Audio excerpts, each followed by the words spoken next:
ಅಲ್ಲಿ ಜಮೀರ್ ಅಹಮದ್ ಖಾನ್ ಹೋಗಿದ್ದಿದ್ರೆ ನಿಜಕ್ಕೂ ಕೂಡ ಅದು ಅವರ ಆ ಸಮುದಾಯಕ್ಕೆ ಅವ್ರು ಮಾಡುವಂತ ಅತಿ ದೊಡ್ಡ ಅನ್ಯಾಯ.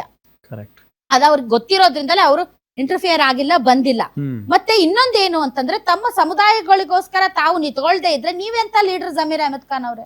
ನೀವೆಂತ ಮುಸಲ್ಮಾನ ಸಮುದಾಯದ ಲೀಡರ್? ನೀವು ಬೇರೆ ಬೇರೆ ಸಮುದಾಯಗಳ ಹಕ್ಕುಗಳ ಮತ್ತು ಅವರ ವಿಚಾರಗಳಿಗೆ ಸಂಬಂಧಪಟ್ಟಂತೆ ಸಮುದಾಯದ ನಾಯಕರು ಹೆಂಗ್ ನಿಂತ್ಕೊಳ್ತಾರೆ?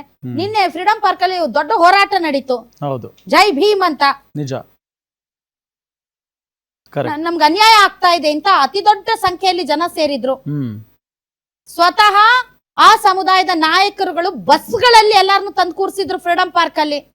ಅವ್ರ ಪರ ನಿಂತ್ರು, ಅವ್ರ ಹಕ್ಕುಗಳಿಗೋಸ್ಕರ ಹೋರಾಟ ಮಾಡಿದ್ರು. ನೀವೇನ್ ಮಾಡ್ತಾ ಇದ್ರಿ ಜಮೀರ್ ಅಹಮದ್ ಖಾನ್ ಅವ್ರೆ? ಅಲ್ಪಸಂಖ್ಯಾತರಿಗೆ ಬೇರೆ ವಿಧಿ ಇಲ್ಲ, ಬೇರೆ ಗತಿ ಇಲ್ಲ. ಅವ್ರು ಕಾಂಗ್ರೆಸ್ಗೆ ಮತ ಹಾಕ್ತಾರೆ, ಹೇಳಿದ್ರಷ್ಟು ಬಿಟ್ರೆ ಎಷ್ಟು, ನಮ್ಗೆ ಒತ್ತುತ್ತಾರೆ ನಾಳೆ ಮಷಿನ್ ಅಲ್ಲಿ. ಸೊ ನೆಗ್ಲೆಕ್ಟ್ ಮಾಡಿದ್ರು ಕೂಡ ಹೇಳೋರಿಲ್ಲ, ಕೇಳೋರಿಲ್ಲ. ಇವ್ರು ಪಟ್ಟು ಹಿಡಿದು ಕೇಳೋರು ಅಲ್ಲ ಮುಸಲ್ಮಾನ ಸಮುದಾಯದವರು.